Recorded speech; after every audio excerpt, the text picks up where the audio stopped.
si oglejte.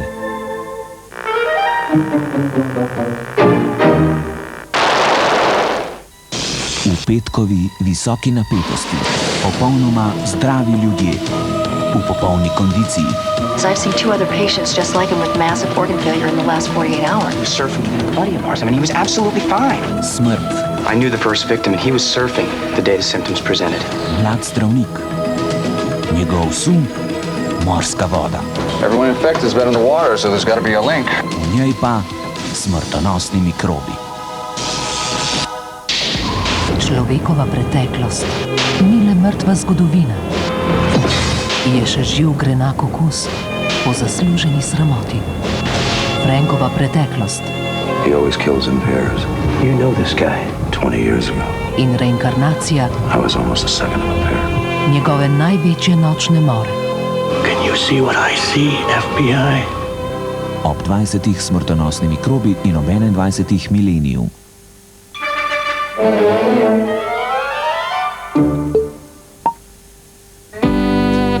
Restauracija Discovery v isti hiši kot Pop TV. Vsem svojim prijateljem in poslovnim partnerjem želimo vesel Božič in uspešno novo leto 98. Nova etiketa in stara, dobra kvaliteta.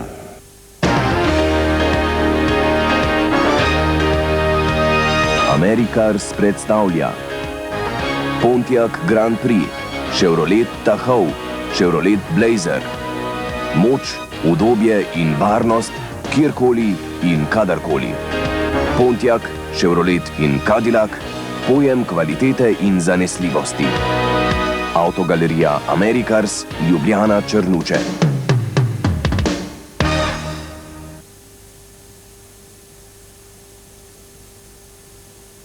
V decembrski številki revije Pepita. Ekskluzivna intervjuja z Brianom Tracyjem in Brankom Đurićem. Reportaža o Sarajevu in izboru za obraz leta Bosne in Hercegovine ter nasveti in ideje o božično-novoletnih praznikih. Preskrbna razigranost neštetih barv, privlačna iskrenost, pravi športni navdih in eleganca. Vse to občutite in doživite športno znamko Rukanor.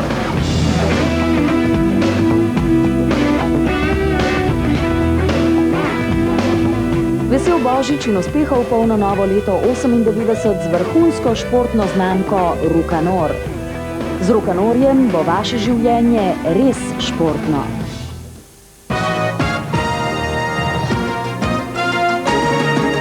Državni zbor začel razpravo o lustraciji. V tem tednu naj bi bila znana usoda Litostroja, vse bolj pa se zapleta v Ljubljanskem rogu. Začelo se je podpisovanje konvencije o prepovedi min. V Kambodži smo posneli reportažo o žrtvah. Odločitev šolskega ministra o podaljšanju mandata Svetu za šolstvo še naprej predmet spora. V živo iz osrednjega studia Pop TV. Gledate oddajo 24 ur, ki jo vodita Darja Zgonc in Boštjan Lajovic. Šport Nataša Briški.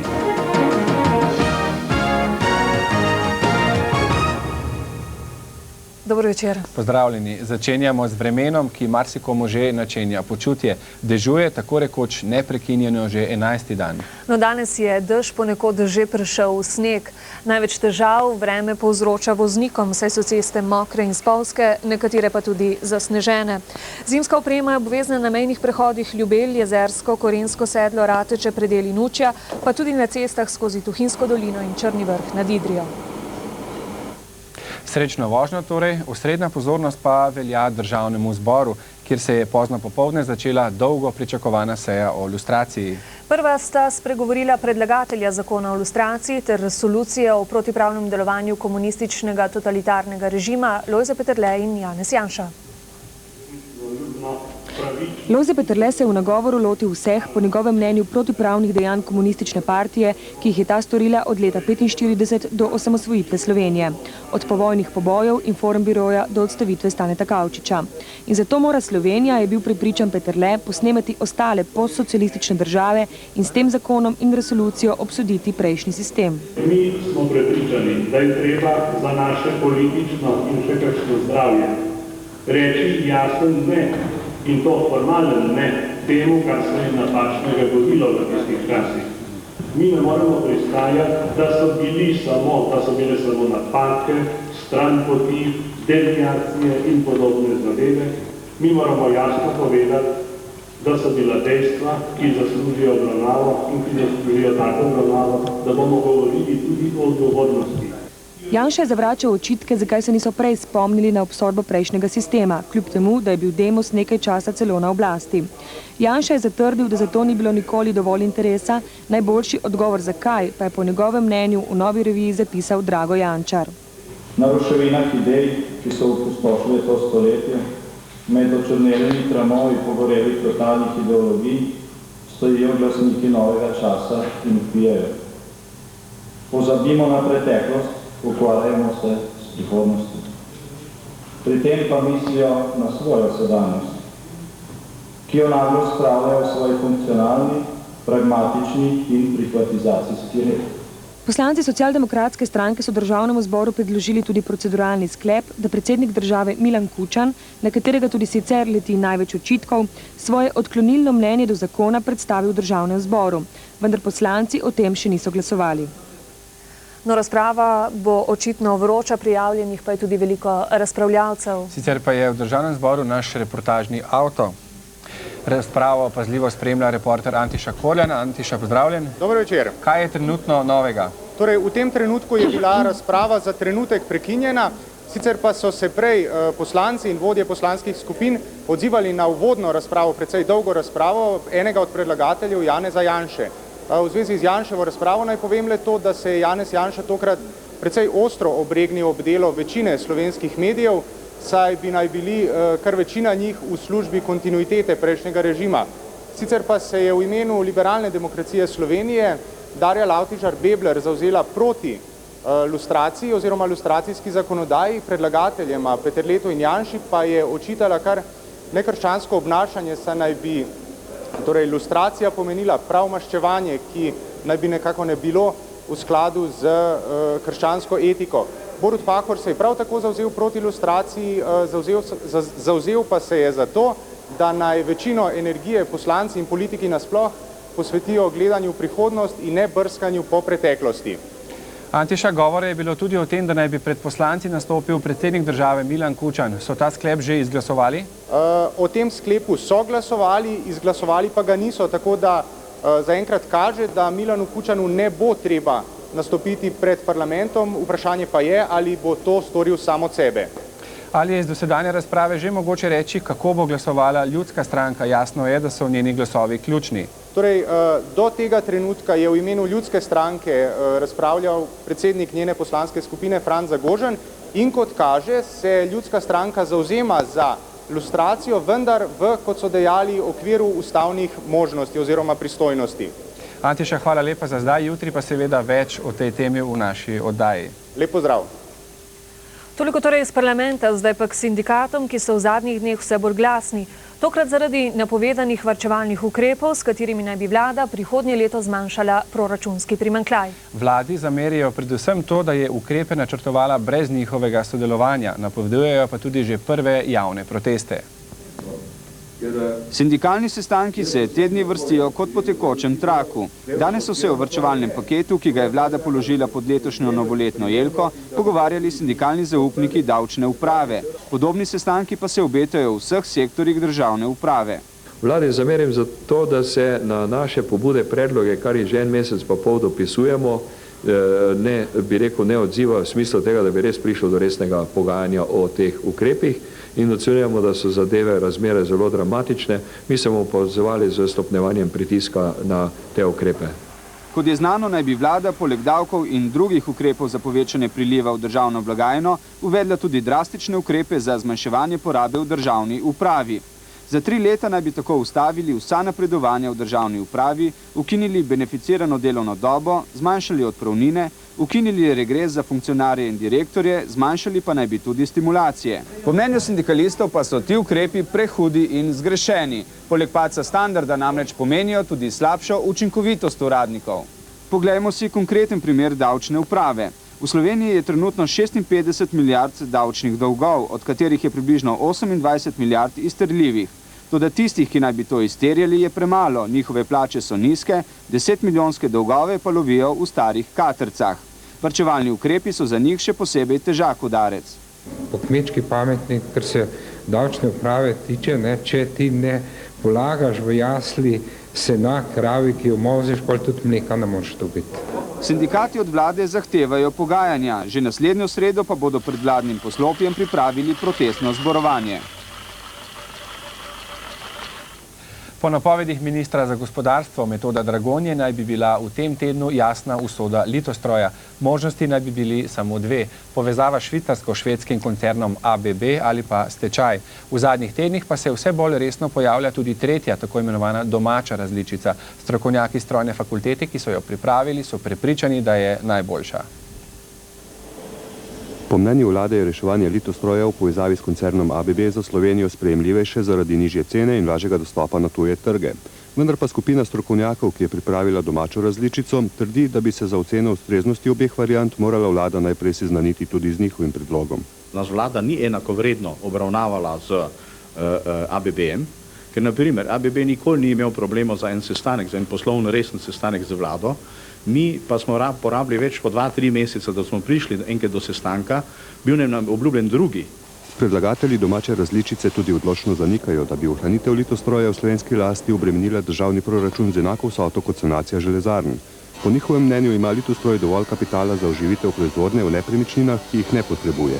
Potem je možno z spremembo namembnosti teh zemljišč dobiti bistveno višjo ceno na ta zemljišča, da se proda po ceni od 300 do 500 mark.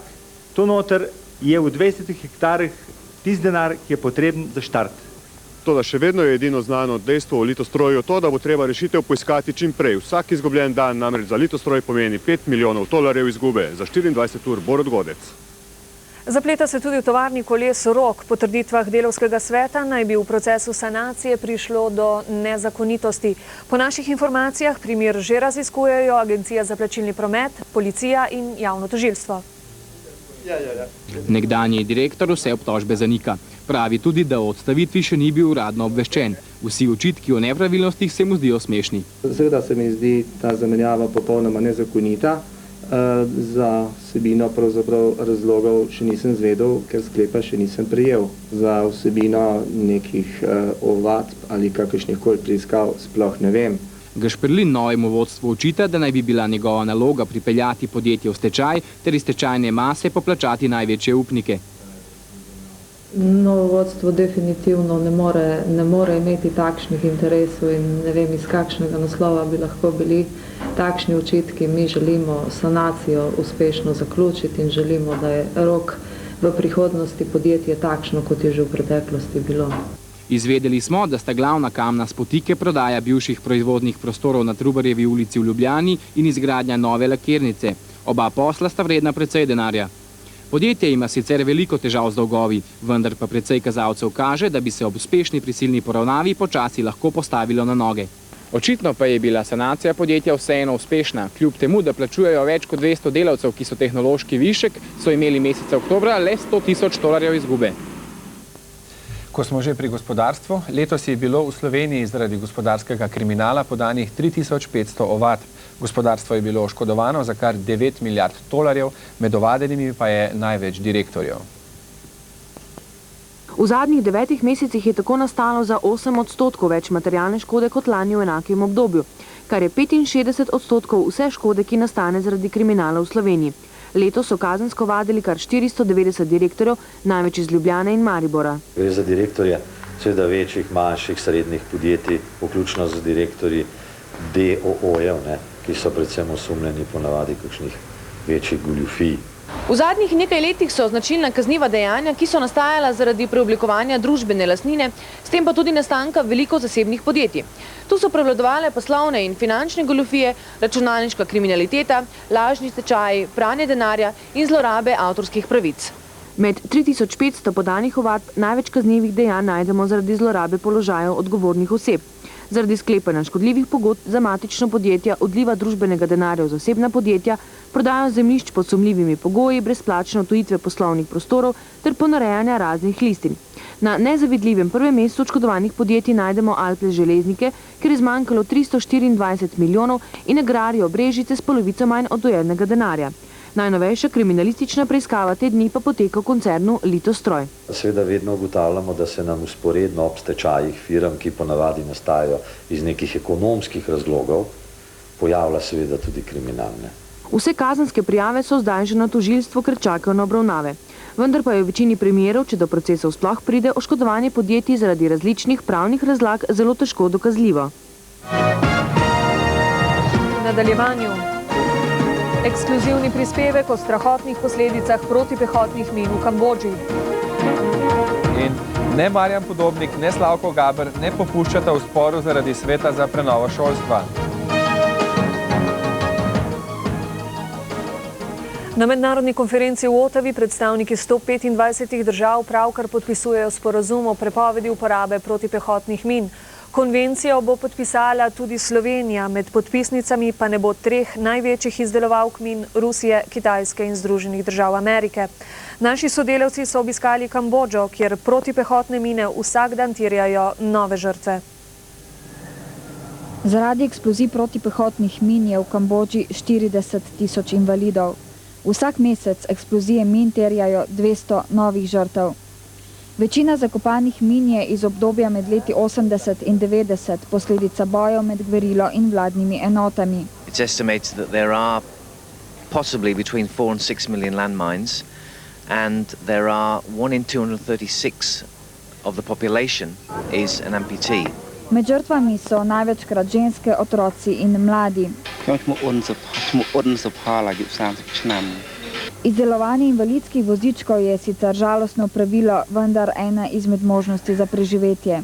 The position of landmines, which is normally out in the rural areas, deny access of village people and farmers to good rural arable land. So in actual fact, we can say that landmines in Cambodia represent the major obstacle to economic development. Mine so zakopane na 3600 kvadratnih kilometrih zemlje. Strokovnjakom za deaktiviranje je doslej uspelo počistiti 47 kvadratnih kilometrov. Da bi odstranili samo mine na naseljenih in rodovitnih območjih, bi potrebovali najmanj 30 let. The problem of landmines is far from over. And what I hope is that once a ban has been signed, is that many, many more resources, money, will come in and will be given to the landmine clearing agencies so that more and more land can be cleared. Sporazum o Ottawi torej ni razlog za optimizem, kar podpre še dejstvo, da je nastavljanje min postalo spet aktualno ravno v zadnjih mesecih, ko so se med sprtimi frakcijami vneli novi spopadi. Ruski predsednik Jelcin je med obiskom na švedskem v govoru tamkajšnjemu parlamentu napovedal, da bo Rusija do začetka leta 1999 za več kot 40% zmanjšala navzočnost svojih kopenskih in pomorskih sil na severovzhodu države. To je na srečanju z zunanjimi ministri članic Zveze NATO v Bruslju potrdil tudi ruski obrambni minister Sergejev. Milansko sodišče je nekdanjega italijanskega premijeja Berlusconija obsodilo na 16 mesecev zaporne kazni, vendar po italijanskih zakonih za kazen, ki je krajša od 2 let, ni treba v zapor. Berlusconiju so sodili zaradi finančnih nepravilnosti pri odkupu kinematografske družbe Meduza. Proti Berlusconiju tečeta še 2 postopka, v obeh je osumljen sodelovanja v korupcijskih aferah. Spet smo pri slovenski politični sceni. Dejstvo, da je minister za šolstvo Slavko Gaber svetu za prenovo šol še za 1 leto podaljšal mandat, še vedno buri duhove. Danes je ministrovo dejanje obsodila tudi 5 članov tega sveta. Ti naj bi iz sveta izstopili, saj kot pravijo, niso pripravljeni prevzeti odgovornosti za napačne odločitve sveta za prenovo šol.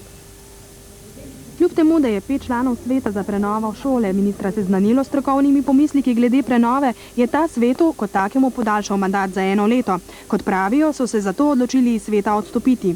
Sam nimam nikakršnih odstopnih izjav, tudi izjavo, ki so jo sami dali medijem, zelo težko preberemo kot odstopno izjavo. Po mnenju teh 5 članov ima podaljšanje mandata obstoječemu svetu politično ozadje. V javnosti se ustvarja vtis, da vse odločitve, ki jih sprejema minister za šolstvo, da so strokovne odločitve. Samo biti minister, to je politična funkcija in na to mesto ga je imenovala politika. Po njenih trditvah je zasnovo nove devetletke pripravila skupina članov Liberalno-demokratske stranke, ki je preko ministrstva uveljavljala svoje ideje in oblikovala zaključke.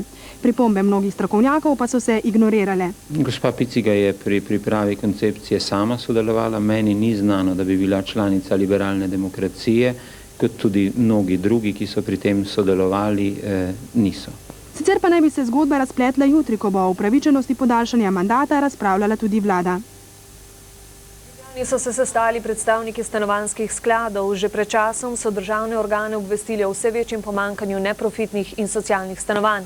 V naslednjih 5 letih bi denimo morali zgraditi najmanj 50 000 stanovanj, od tega drugo leto 4500 neprofitnih. Denarja in strategije pa ni. Prav tako pa tudi ne odziva strani vlade in državnega zbora. V Sloveniji bi ta trenutek nujno potrebovali najmanj 20 000 novih stanovanj, od tega v Ljubljani 5 000 in na primer v Kopru 70. Denarja pa ni. Zato smo se danes tudi v Ljubljani dobili, ker bi želeli si zastaviti en koncept pridobivanja stalnega stanovanjskega tolarja. Država bi morala ustvariti neke predpogoje, da bi lahko potem v občinah realizirali te stanovanjske programe. Poleg tega, da država nima dovolj denarja, pa je problem tudi v slabi organiziranosti stanovanjskih skladov v nekaterih občinah. Vemo pa, da so ravno občine zadolžene za ta stanovanja. Z današnjim srečanjem naj bi se začela prenova organizacije regionalnih stanovanjskih skladov in boljše sodelovanje med njimi. Predvsem bo ta organiziranost pripomogla, da se stanovanjska sredstva ne bojo izgubljale v druge namene. In če rečemo, da v tem hipu Ljubljana vendarle zagotavlja namensko sredstvo in porabo teh sredstev, kar v nekaterih občinah ni tako, potem pomeni, da je to velik korak naprej. Državi v zadnjih 6 letih ni uspelo sprejeti nacionalnega stanovanjskega programa, po katerem naj bi za nova stanovanja namenila 20% država sama, občine bi zagotovile stavbna zemljišča in infrastrukturo brezplačno, ostalo pa bi financiral stanovanjski sklad in neprofitne stanovanjske organizacije. Gradnja stanovanj mora dobiti enako veljavo, enako sistemsko podporo, finančno podporo kot izgradnja avtocest. Skrb in odgovornost, so dejali na posvetu, pa je država prepustila lokalnim skupnostim. V čas 197-letnice rojstva pesnika Franceta Prešerna se bo danes po Sloveniji izvrstila vrsta kulturnih dogodkov, največ v Ljubljani. V KUD-u France Prešern so v čast največjemu slovenskemu poetu pripravili kar dvodnevno prešernovanje. O Prešernovem rojstnem dnevu pa je Društvo slovenskih pisateljev podelilo Jenkovo nagrado. Najvišje slovensko priznanje za poezijo je letos prejel Peter Semolič. Nagrado v vrednosti 300 000 $ je prejel mladi ljubljanski pesnik, ki je že 11. Jenkov nagrajenec. To nagrado pesniki podeljujejo pesnikom. In če se vprašam, kaj mi največ pomeni v neki javni recepciji moje poezije, mi največ pomeni ravno mnenje mojih pesniških kolegov. Del svojega življenja je Peter Semolič preživel v Parizu. Zadnja nagrajena pesniška zbirka pa je nastajala v Istri, kar je vplivalo na njegove pesmi. Bodi si skozi neka pač lastna imena, kaj se ima Reziga in tako naprej. Še bolj pa se mi zdi v nekem koloritu istrskem, ki je pač pustil sledi v teh mojih pesmih. Poleg nagrajene Hiše iz besed, ki je šla lansko leto, je Peter Semolič do sedaj izdal še 2 pesniški zbirki, in sicer Tamariša in Bizantinske rože. No, 3. december pa je tudi Evropski dan invalidov. Slovenske invalidske organizacije ob tej priložnosti opozarjajo na nujnost vzpostavitve enakih možnosti za invalide. Naglušnost je ena izmed invalidnosti. V Sloveniji trenutno živi okoli 30 000 naglušnih ljudi, ki za boljšo komunikacijo potrebujejo slušni aparat. Cene teh aparatov pa so visoke.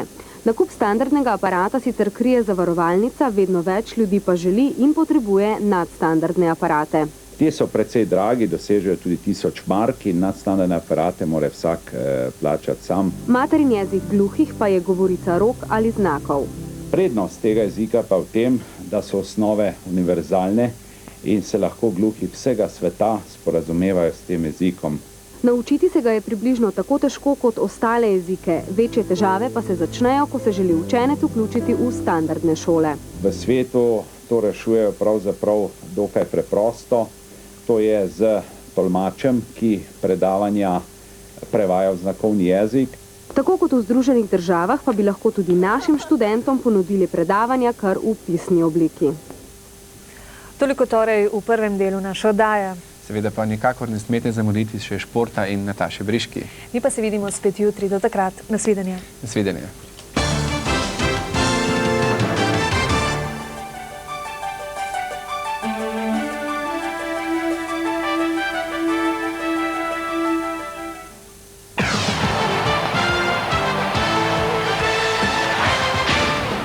Lep pozdrav še iz športnega uredništva. Naša moška košarkarska reprezentanca nadaljuje z uspešno igro v kvalifikacijah za Evropsko prvenstvo, ki bo čez 2 leti v Franciji. Tokrat so bili v Košicah, kar 101-70 boljši od Slovakov in po prvem ciklusu brez poraza vodijo v svoji skupini. Najboljši pri naših so bili Tovornik z 28 koši, Tušek jih je dal 26 in Gorenc 18.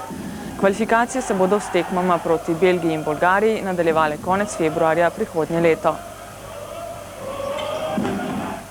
Naša ženska rokometna reprezentanca pa je izgubila tudi drugo tekmo na svetovnem prvenstvu. Tokrat so jih s 30-27 premagale Rusinje, ki so v ožjem krogu favoriti na prvenstvu. Pri naših, ki jih jutri čaka tekma z Dankami, je ponovno dala največ golov kapetanka ekipe Simona Šturm.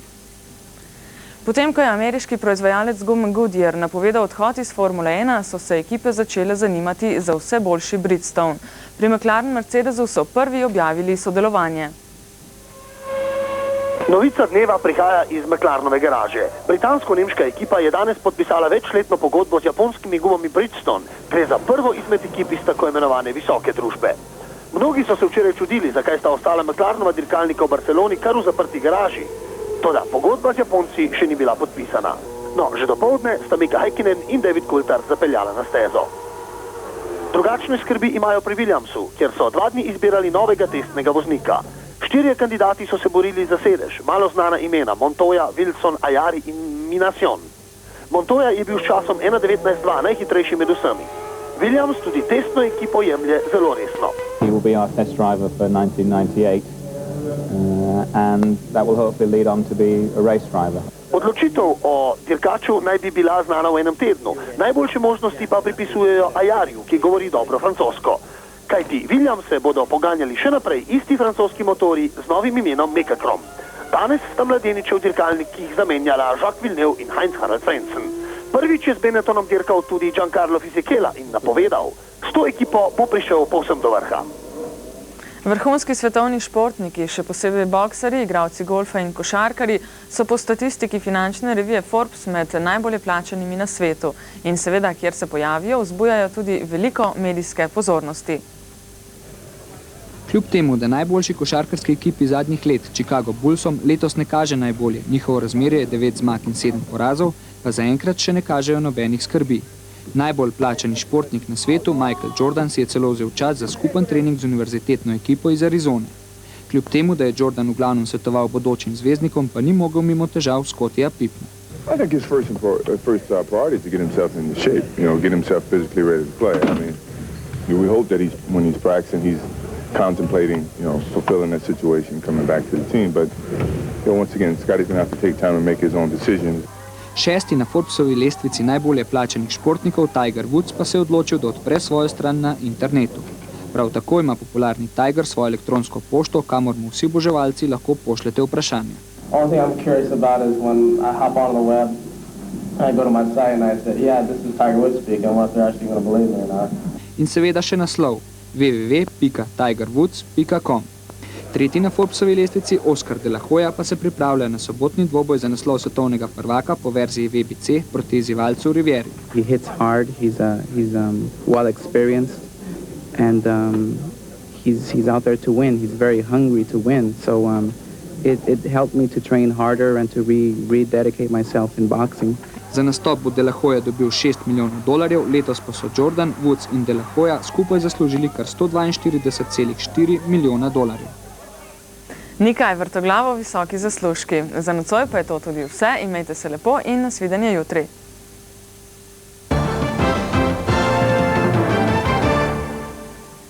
Lepo pozdravljeni. Končno lahko napovemo lepše vreme. Prav ste slišali, jutri dopoldne bodo padavine povsod ponehale, celo sonce se bo pokazalo. Tole pa je utrinek današnjega dne. Bilo je kratko in nepozabno. Kakšno je bilo vreme danes po Evropi? V večjem delu je prevladovalo oblačno vreme, ponekod po Sredozemlju in v osrednjem delu Evrope je deževalo, na severu pa še vedno sneži. Nekaj sonca je posijalo na zahodni del Francije in pa na Irsko. Ob 14. so bile povsod po Sloveniji padavine, po nižinah je deževalo, v višini okoli 600 metrov nad morjem je snežilo. Pozno popoldne pa je sneg ponekod zapadel tudi do nižin. In kako bo jutri? Ponoči bo oblačno s padavinami, v nižinah delno kot dež, delno kot sneg. Čez dan se bo razjasnilo, padavine bodo postopno povsod po državi ponehale. Na Primorskem bo zapihala burja. Poglejmo še temperature. Na Primorskem padavin ne bo, posijalo bo celo nekaj sončnih žarkov. Zjutraj bo okoli 5, pihala bo burja, popoldne okoli 8 stopinj.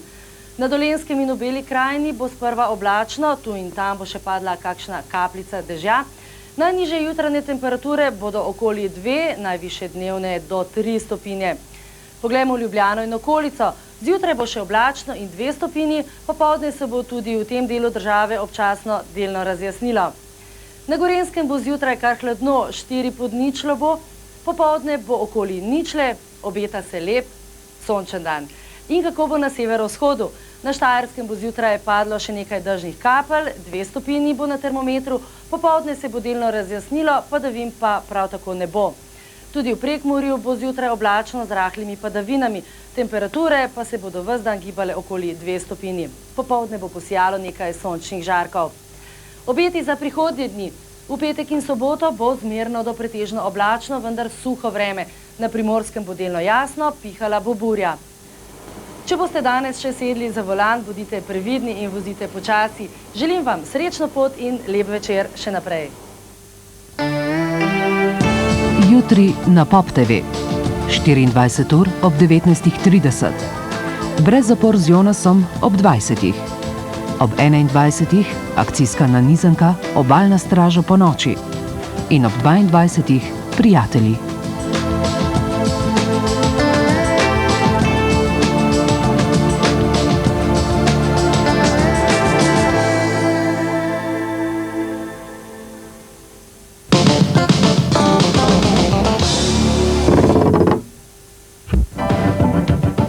Pozdravljeni! Na Pop TV-ju smo izredno ponosni na svoje goste, ki jih gostimo v oddaji Brez zapor. Tokrat bodo to mlad in nadebuden ansambel iz Ljubljane Planet Groove, pa ženski, simpatični, privlačni duet M4M, ter človek, ki je vedno dobre volje in vedno nasmejan, Vili Reznik. Oddaja Brez zapor, jutri ob 20. Dvoboj človek proti stroju. Darko Moder in Renault Clio v oddaji Brez zapor. Detektivska serija na Pop TV. Obalna straža po noči. Ob sončnem zahodu se David Hasselhoff in prijatelji prelevijo detektive in lovijo lumpe po nočnem Los Angelesu. Kalifornijske plaže, dogodivščine, humor, akcija in ljubezenski zapleti. Obalna straža po noči. Jutri ob 21. na Pop TV.